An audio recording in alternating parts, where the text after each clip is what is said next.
정희재 씨가 쓴 어쩌면 내가 가장 듣고 싶었던 말이라는 책에 보면 이런 문구가 나옵니다. 당신 참 애썼다. 사느라, 살아내느라, 여기까지 오느라 참 애썼다. 부디 당신의 가장 행복한 시절이 아직 오지 않기를 두 손 모아 빈다. 이런 이야기는 누군가에게 꼭 듣고 싶었던 이야기예요. 누군가 나에게 이런 이야기만 해줬어도 우리 인생은 참 수월했을 거야. 그때 이런 이야기만 좀 해줬어도 당신 참 애썼다. 사느라, 살아내느라, 여기까지 오느라 참 애썼다. 누군가 이야기만 좀 그때 해줬으면 좀 덜 외로웠을 것 같아요. 모든 사람들이 위로를 원하고 자기를 알아주기를 원하고 자기가 애썼다라는 걸 인정받기를 원해요. 이게 사람들이에요. 그래서 우리가 예수님이 하신 수고하고 무거운 짐진 자들아 다 내게로 오라 내가 너희를 쉬게 하리라. 이 말씀은 언제 들어도 위로가 돼요. 언제 들어도 이 힘이 나잖아요. 내 수고를 인정해 주는 것 같고 나를 위로해 주시는 것 같고 나를 아시는 것 같고 이런 마음이 들잖아요. 그런데 오늘 같은 말씀을 만나면 영혼의 쉼을 얻는 게 아니라 두 어깨에 무거운 짐이 짓누르는 같은 그런 느낌이 들어요. 1절과 2절을 보면요. 매 7년 끝에는 면제하라. 면제의 균에는 이러하니라. 그의 이웃에게 구워준 모든 체주는 그것을 면제하고 그의 이웃에게나 그 형제에게 독촉하지 말지니 이는 여호와를 위하여 면제를 선포하였습니다. 자, 가나안 땅에 들어가서 돈을 빌려줬는데 그 돈을 빌린 사람이 7년이 넘도록 돈을 못 갚고 있으면 이제 더 이상 독촉하지 말고 그냥 면제해 주라는 거예요. 하나님의 명령대로 하면 빌려준 사람이 일방적으로 불이익을 당하잖아요. 사실 빌려주는 것도 마음을 많이 쓴 거잖아요. 빌려주는 것도 쉬운 일이 아니에요. 그런데 빌려준 것을 받지 말라고 하는 건 이건 일방적으로 희생하라는 거잖아요. 이런 말씀 앞에서는 우리가 은혜도 안 되고 위로도 안 되고 힘도 되지 않아요. 그럼 하나님의 말씀은 어떤 말씀은 위로를 주고 어떤 말씀은 절망을 주고 어떤 말씀은 또 힘이 되고 어떤 말씀은 이게 힘을 빼는 거냐는 거예요. 디모데후서 3장 16, 17절 우리 같이 한번 읽어볼까요? 같이 읽겠습니다. 시작. 모든 성경은 하나님의 감동으로 된 것으로 교훈과 책망과 바르게 함과 의로 교육하기에 유익하니 이는 하나님의 사람으로 온전하게 하며 모든 선한 일을 행할 능력을 갖추게 하려 함이라. 아멘. 모든 성경은 하나님의 감동으로 됐다는 거예요. 다시 말하면 모든 말씀, 모든 성경 구절은 하나님의 감동으로 된 겁니다. 모든 말씀이 우리를 하나님의 사람으로 온전하게 하고 선한 일을 행할 능력을 갖추게 합니다. 여러분, 하나님의 말씀은 내 취향대로 선택할 수 없어요. 이 말씀은 내 말씀이 맞고 저 말씀은 아니야. 이 말씀은 따를 거야. 저 말씀은 싫어. 이럴 수 없는 게 하나님의 말씀입니다. 모든 말씀이 하나님의 감동으로 된 거예요.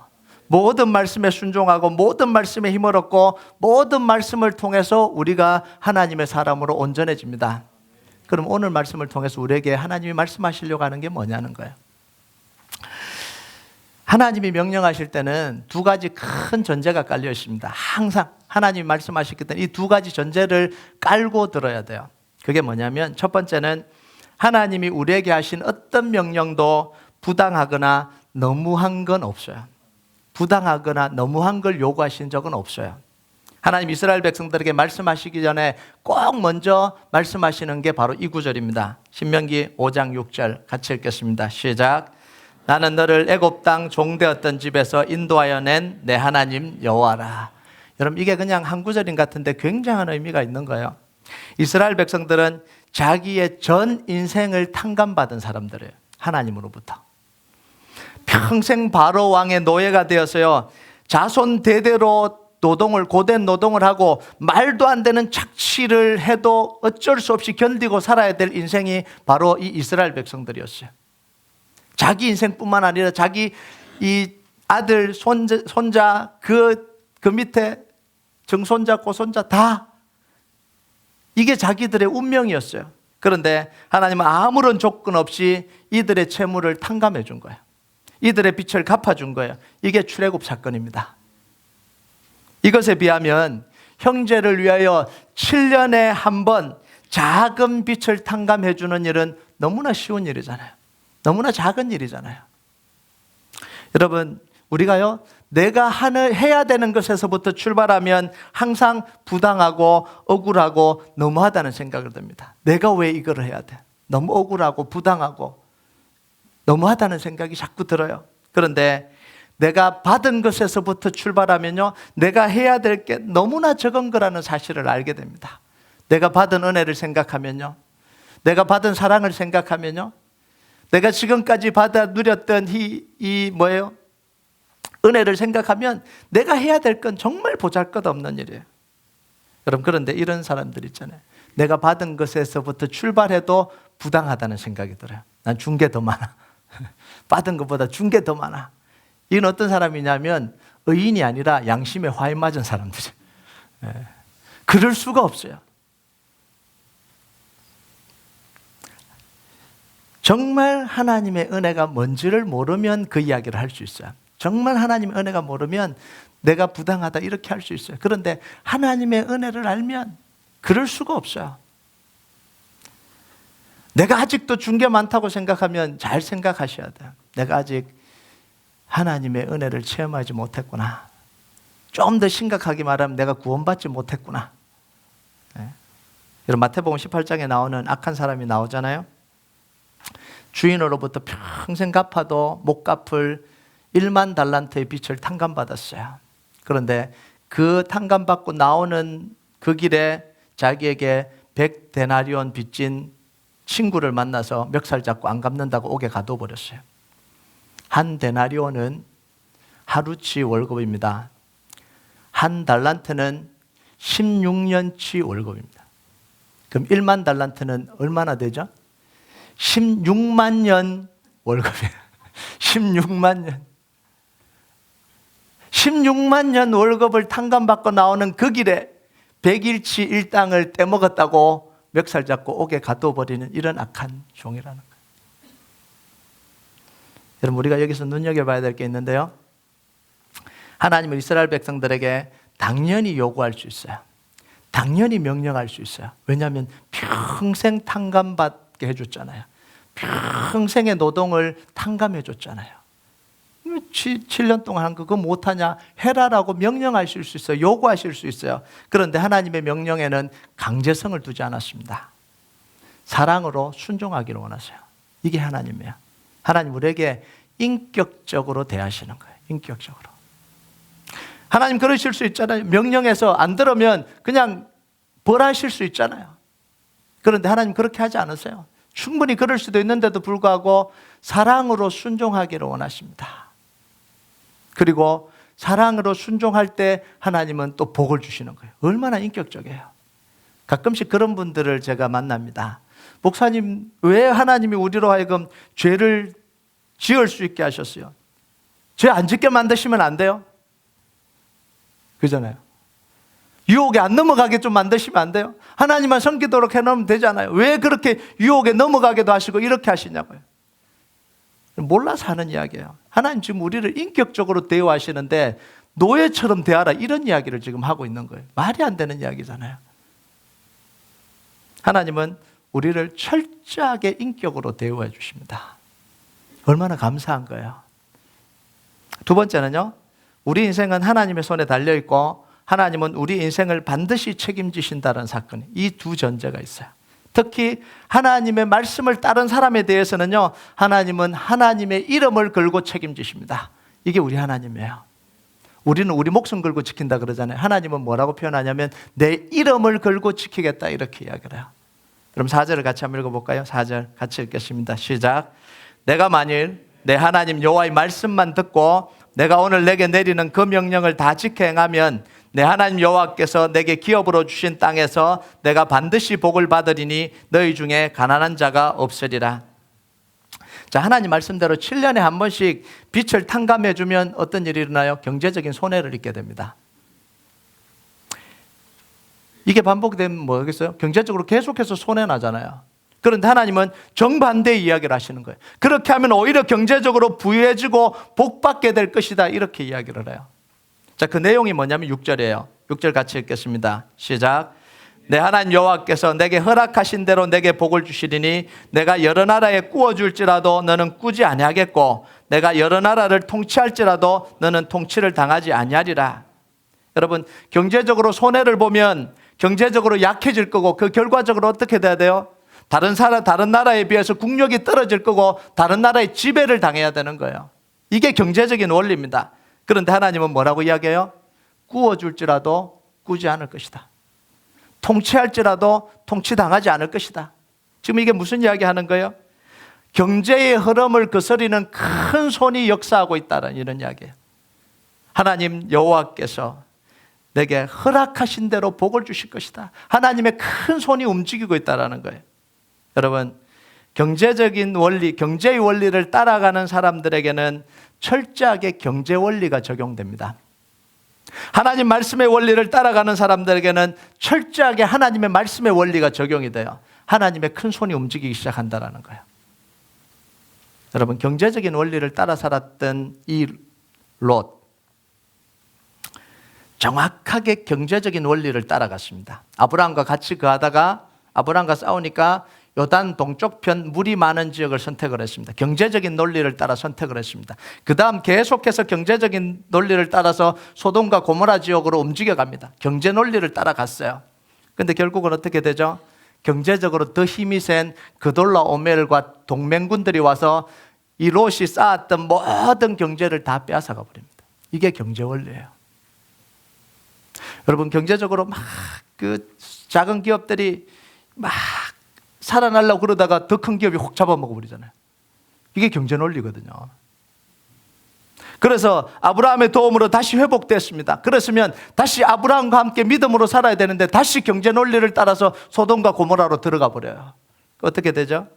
소돔과 고모라가 불이 타면서 모든 걸 다 잃어버립니다. 삶의 터전을 다 잃어버리고 작은 사람으로 쫓겨나요. 동굴 속에 거하게 됩니다. 성경에서 나오는 최초의 공황장애를 겪었던 사람이 바로 이 롯이에요. 다 잃어버린 거예요. 그런데 하나님 말씀의 원리를 따라 움직였던 아브라함은 복의 근원이 되고 점점 더 부강해지기 시작합니다. 점점 더 부강해지기 시작해요. 그러면서 나중에 이 가나안 땅에 이민자로 들어왔는데 가나안 땅에 영향력 있는 사람으로 어느 순간 자리 잡고 있어요. 언제 보여지냐면 아브라함이 사레가 죽고 난 뒤에 묻을 땅을 이렇게 이 막벨라굴을 살려고 그러는데 그 옆에 부족들이 뭐냐면 당신은 우리의 지도자입니다. 이렇게 고백을 해요. 이민자로 왔는데 경제적인 원리를 따라간 게 아니에요. 말씀의 원리를 따라가다 보니 눈에 보이지 않는 하나님의 큰 손이 움직이는 거예요. 세상의 원리를 따라갔던 사울왕은 점점 군대를 끌어모으기 시작했습니다. 아말렉과 전투 이후에 이 사울왕에게 들었던 생각이 뭐냐면 군대가 없으면 이 무시당한다, 이 생각이 들어온 거예요. 하나님께 버림받고 난 뒤에. 그래서 전국으로 다니면서 뭐라고 이야기하냐면 힘 있는 사람은 다 끌어모았다, 이렇게 이야기를 해요. 그래서 다 끌어모았습니다. 어느 정도 잘 됐어요. 이게 경제 원리거든요. 그런데 블레셋, 더 힘이 센 블레셋 공격 앞에는 무너져 버리잖아요. 블레셋에 죽어버려요. 더 큰 나라 앞에 무릎 꿇어버려요. 이게 경제 원리예요. 그런데 말씀의 원리를 따라갔던 이 다윗은 골리앗을 넘어갑니다. 넘어갈 수 없잖아요. 힘의 원리로도 못 넘어가고 경제 원리도 못 넘어가는 골리앗을 넘어가요. 그리고 하나님 뭐라고 이야기를 하냐면 다윗이 어디로 가든지 이기게 하시니라, 이렇게 이야기를 해요. 다윗은 전쟁하고 난 뒤에 필요한 말 외에는 발의 힘줄을 끊어버립니다. 그걸 다 끌어모아지 않았어요. 왜냐하면 전쟁은 하나님께 속한 것이다라고 믿고 살았기 때문에. 자기가 하나님을 의지하지 아니하고 군대를 의지할까 봐 하나님이 허락하신 그 숫자 외에는 말 뒷발을 다 잘라버렸어요. 무장해제 시켜버린 거죠. 그러니까 하나님이 다윗을 세워주셨어요. 하나님이 이 다윗을 세우는 데는 큰 손이 움직이고 있잖아요. 그럼 저는 이 원리를 정확하게 압니다. 우리 교회가 정확하게 걸어온 길이 이 길이거든요. 지금도 걸어가고 있고 앞으로도 걸어가야 될 길이 바로 이 길입니다. 저는요, 우리 교회 경제적인 문제 걱정하지 않습니다. 아멘 하십니까? 네. 정말로 걱정하지 않아요. 두려웠던 적은 있는데 걱정한 적은 별로 없어요. 이게 표현이 맞는지는 모르겠지만 제가 목회를 시작하고 지금까지 재정이 어려움들이 늘 있었지만 그거 갖고 막 안 되겠다 이런 적은 없어요. 왜? 하나님이 채우시니까.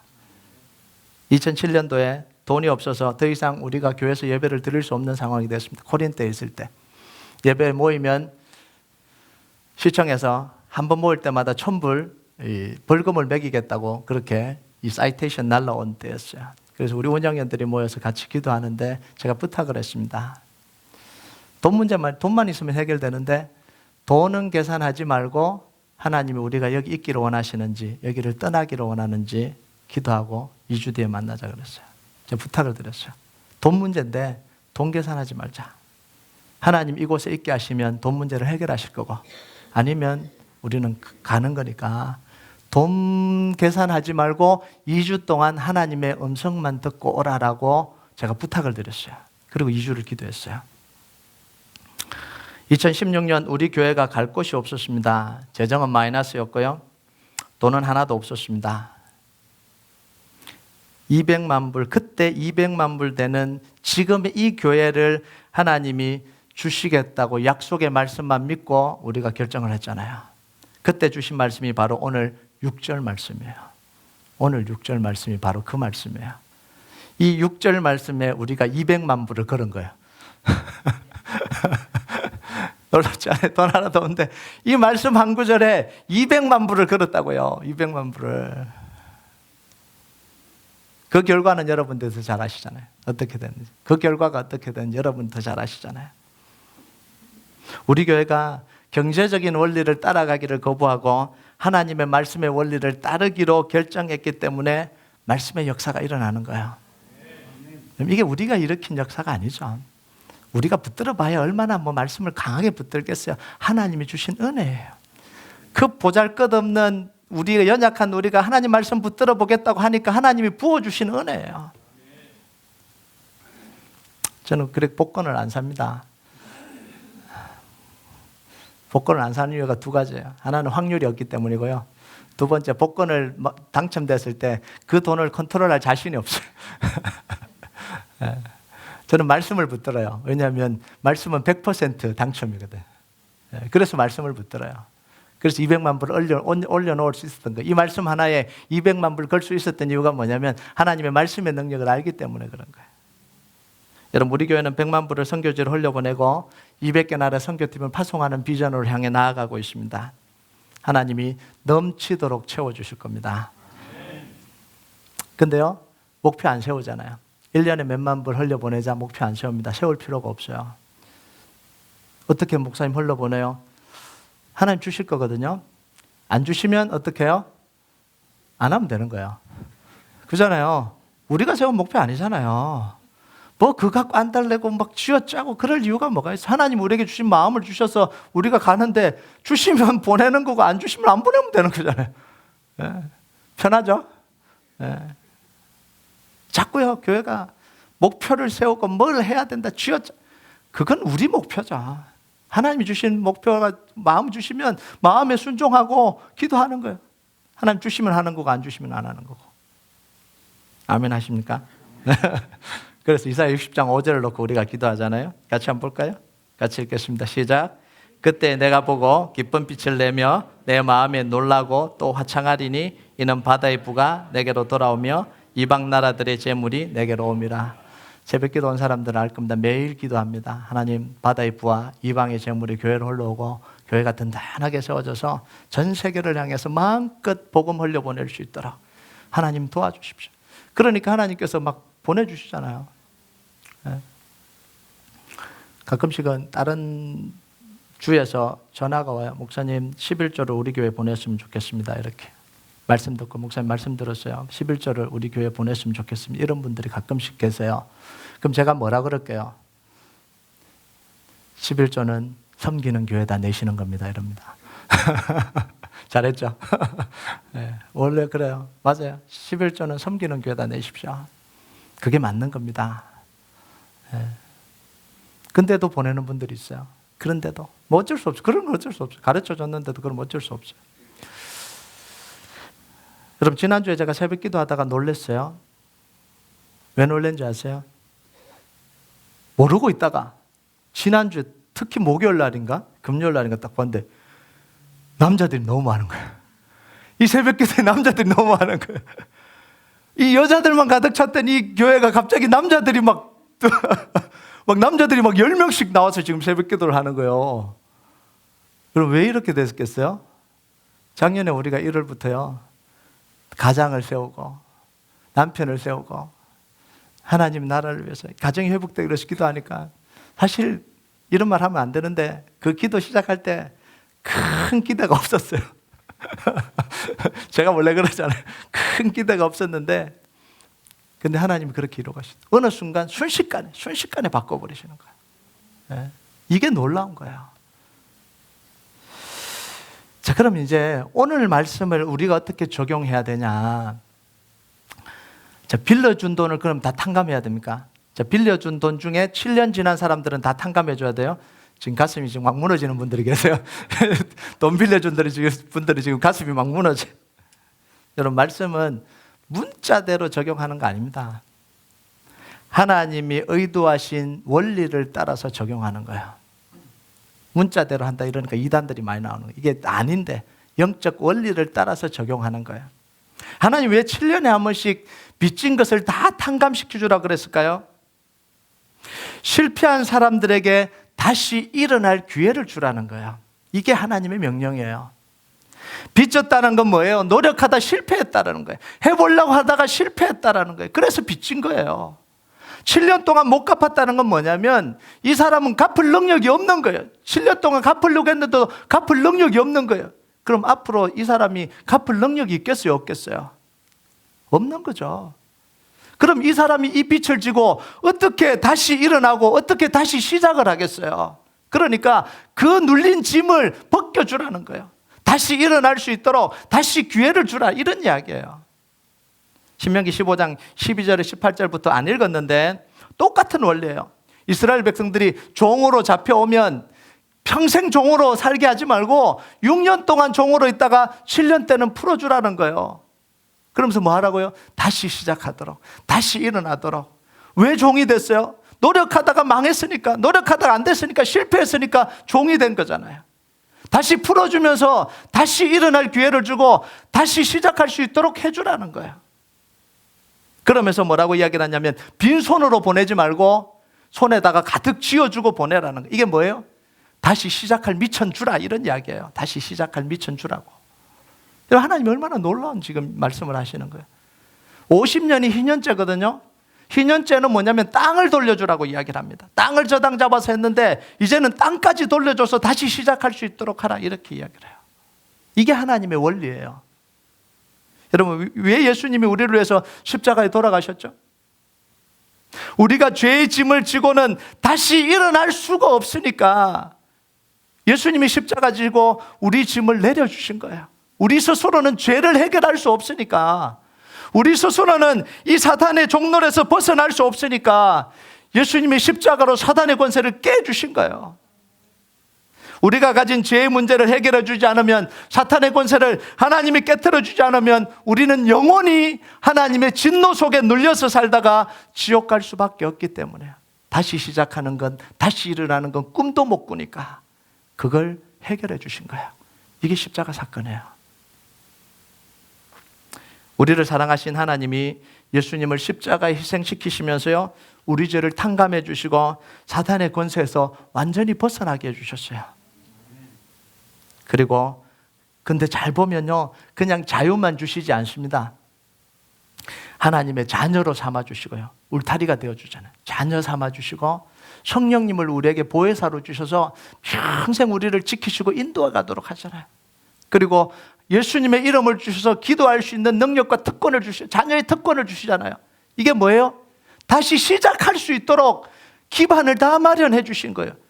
하나님도 말씀대로 했잖아요. 종을 그냥 내보내지 마라.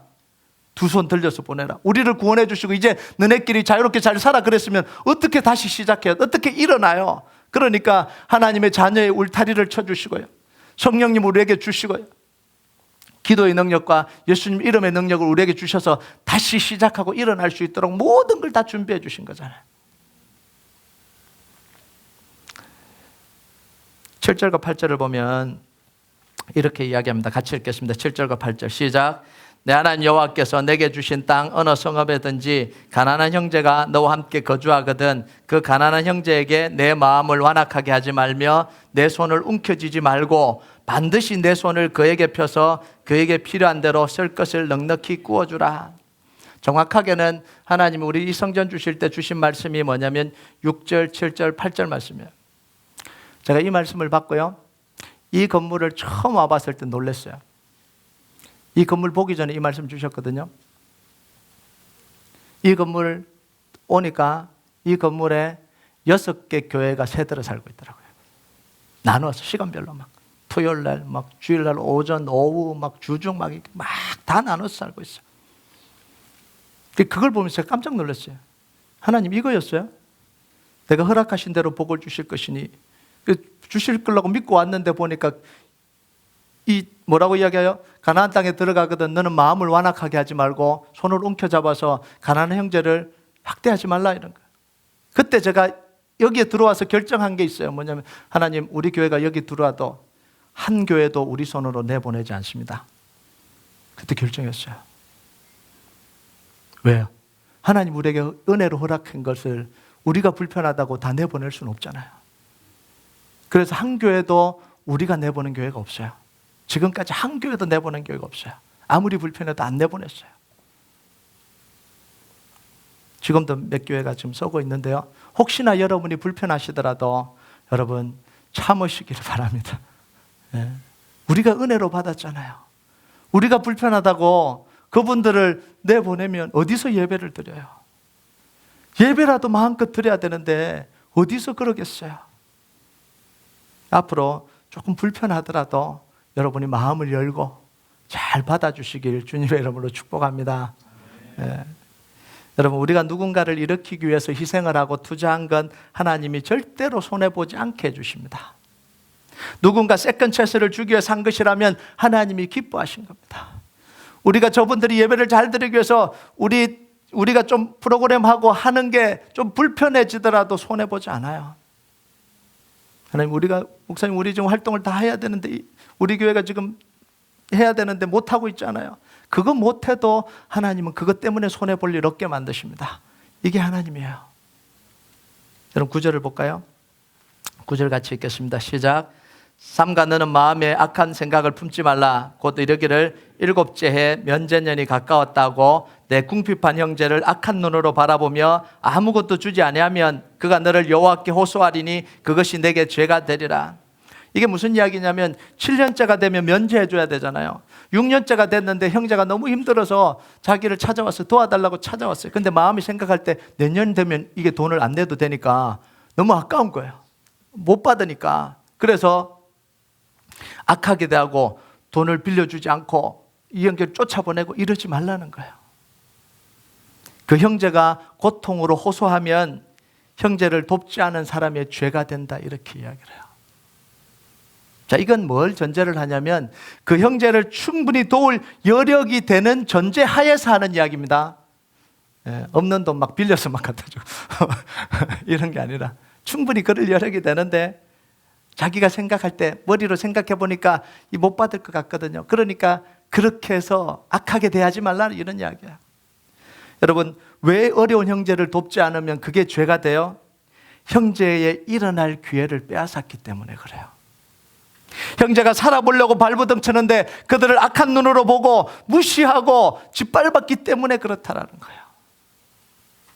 여러분 하나님 앞에서 악한 생각을 품지 마세요. 악한 의도를 가지고 일을 하면서 좋게 포장하지 마세요. 그잖아요.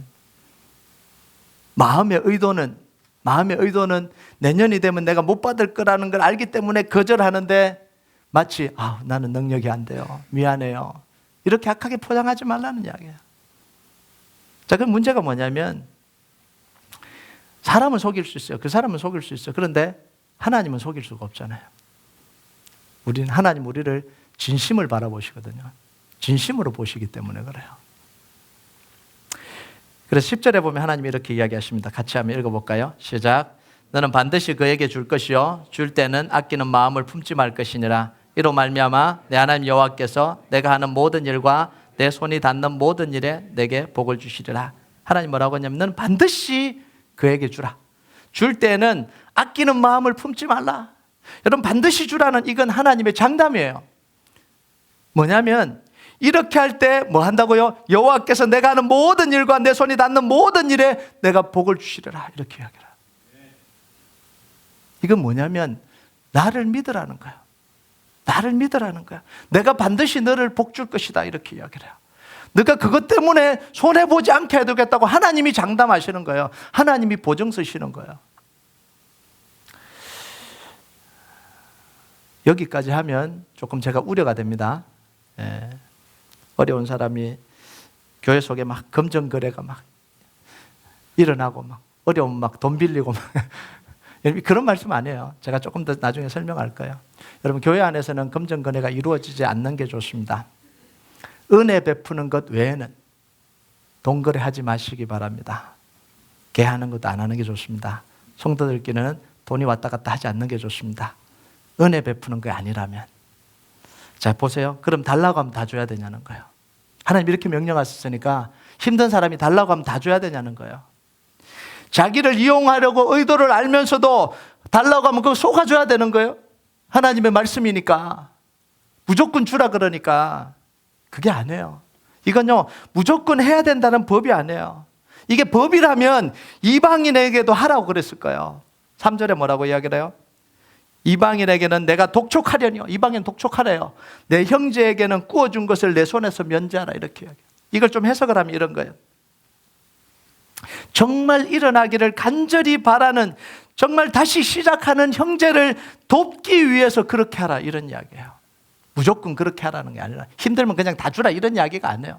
정말 간절히 일어나길 바라고 간절히 회복되길 원하는 사람에게 은혜를 베풀어 주라 이런 이야기입니다. 여러분 잘 보세요. 이거는 의무가 아니라 은혜예요. 의무가 아니에요. 가난하면 도와줘야 된다. 이게 의무가 아니에요. 은혜를 베푸는 거예요. 여러분 말 그대로 은혜는 뭐 하는 거죠? 베푸는 거예요. 은혜는 요구할 수 없어요. 이걸 알아야 돼요. 은혜는 요구할 수가 없어요. 은혜는 무례한 사람에게는 흘러가지 않습니다. 그걸 아셔야 돼요. 예수님의 십자가의 은혜는 아무리 흉악한 죄인에게도 흘러가게 되어 있어요. 아무리 악한 죄인에게도 흘러가게 되어 있어요. 자, 그러나 자기가 죄인이 아니라고 하는 무례한 죄인에게는 흘러가지 않아요. 은혜는요. 예수님이 십자가에 달리실 때 양편에 두 강도가 달렸어요. 하나님의 사랑이라면, 예수님의 사랑이라면 어떻든 두 강도를 다 구원해야 되잖아요. 그런데 하나님 은혜는 어디로 흘러가죠? 자기가 죄인이라고 고백하고 하나님의 은혜를 간구하는 사람에게 흘러가잖아요. 이 사람 뭐예요? 자기 죄인 아니래요. 무례하잖아요. 그래도 예수님이라면 흘려보내주셔야 되잖아요. 흘려보내줬어요? 안 흘려보내줬어요? 안 흘려보내줬어요. 은혜는 죄인에게 흘러가지만 무례한 죄인에게는 흘러가지 않아요. 자기가 죄인이 아니라고 무례하게 하는 사람에게 흘러가지 않아요. 은혜는 요구하는 사람에게 흘러가는 게 아니에요. 은혜를 간절히 간구하는 사람에게 흘러가게 되어 있습니다. 여러분, 우리가 잘 생각을 하셔야 돼요. 교회가 사랑이 있고 교회가 도와줘야 되고 그렇지만 은혜는 요구가 아닙니다. 무례하게 요구할 수 없어요. 가끔씩 그럴 때가 있어요. 교회가 이거 해줘야지. 왜 안 해주는 거야? 그건 무례한 요구예요. 무례한 거야. 은혜는 그쪽으로 흘러가지 않습니다. 정말 은혜 받기 위해서 나오는, 정말 겸손하게 나오는, 정말 그 은혜를 간절히 바라는 사람에게 은혜가 흘러갑니다. 그래서요, 제가 요즘 새벽기도 때 기도하는 기도 제목이 있어요. 그게 뭐냐면, 하나님, 동서남북에서 하나님을 사랑하는 자들이 모여서 함께 예배하는 공동체 되기를 원합니다. 정말 하나님이 필요해서 나오는 공동체 되기를 원합니다. 정말 구원이 필요해서 나오는 사람들이 모이기를 원합니다. 그냥 놀러 오는 게 아니라, 그냥 즐기기 위해서 오는 게 아니라, 그냥 교회가 필요해서 그냥 필요해서 오는 게 아니라, 저는 교회가 그래야 된다고 봅니다. 정말 구원이 필요하기 때문에, 은혜가 필요하기 때문에, 정말 하나님의 구원하심이 필요하기 때문에 나오는 게 그게 교회고요. 그 사람들이 모여서 예배 드릴 때 하나님의 은혜가 임하는 거고요. 그 속에 변화와 회복이 일어나는 겁니다. 여러분, 우리 교회가 영적으로 일어나려고 하는 사람에게 힘을 주는 교회가 되기를 바랍니다. 정죄하거나 당신은 그럴 가치가 없다고 하거나 힘을 빼는 그런 교회가 아니기를 원합니다. 사람은 다시 시작해야 되고 다시 일어날 기회를 가져야 됩니다. 누구나 다 가져야 돼요. 누구나. 왜냐하면 예수님이 우리에게 그 기회 주셨잖아요. 예수님이 십자가에 달리면서 그 은혜를 우리에게 주셨잖아요. 세컨 찬스를 주셨잖아요. 우리가 다 그 은혜를 받은 거잖아요. 세컨 찬스 안 받은 사람이 없어요. 세컨 찬스 안 받으면 구원 못 받은 사람이잖아요. 다 영어 한마디 합니다. Everyone deserve a second chance in Jesus Christ. He died on the cross for us. 이걸 위해서 예수님이 돌아가셨는데, 세컨 찬스를 위해서 돌아가셨는데 그걸 못 가지게 하면 그게 교회냐고요? 아니잖아요. 여러분, 우리가 당신 참 애썼다, 사느라 살아내느라 여기까지 오느라 애썼다라는 말을 내가 듣고 싶었다면 다른 사람도 그 말 듣고 싶지 않겠어요? 내가 그 말을 통해서 회복이 됐다면 다른 사람도 그 말을 듣고 회복하고 싶지 않겠어요? 우리가 수고하고 무거운 짐진 자들아 다 내게로 오라, 내가 너희를 쉬게 하리라. 예수님 우리에게 그 말씀을 하셔서 우리가 회복이 됐다면 우리가 다른 사람에게 그 말을 해줘야 되지 않을까요? 그게 교회가 아닐까요? 여러분, 올해 하나님 앞에 일어나려고 하는 사람을 도와주시기 바랍니다. 올해 우리 교회 속에요, 다시 일어나고 다시 회복되고 다시 힘을 얻는 역사가 가득 차길 주님의 이름으로 축복합니다. 우리 같이 찬양하도록 하겠습니다. 이 찬양 하나님 앞에 올려드립시다. 나의 가는 길 주님 인도하시네. 그는 보이지 않아도 날 위해 일하시네. 주 나의 인도자 항상 함께 하시네. 사랑과 힘 베푸시며 인도하시네. 광야에도 길을 내시고 사막에도 강을 만드시는 하나님, 우리가 이 하나님과 함께 걸어갈 수 있게 해달라고요. 다시 회복할 수 있게 해달라고 이 찬양 우리가 하나님 앞에 올려드립시다.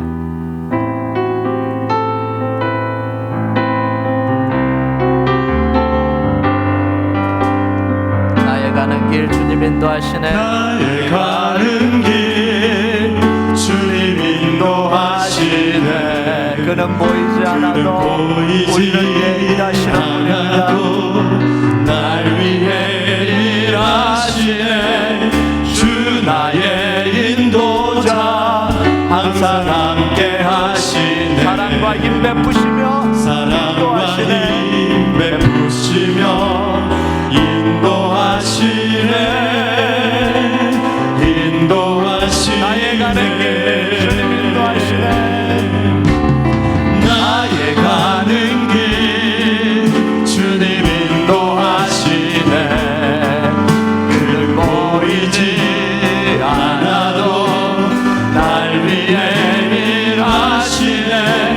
주 나의 인도자 항상 함께 하시네. 사랑과 힘 베푸시며 사랑과 힘 베푸시며 인도하시네. 인도하시네. 광야의 길을 만드시고 날 인도하시네. 광야의 길을 만드시고 날 인도해.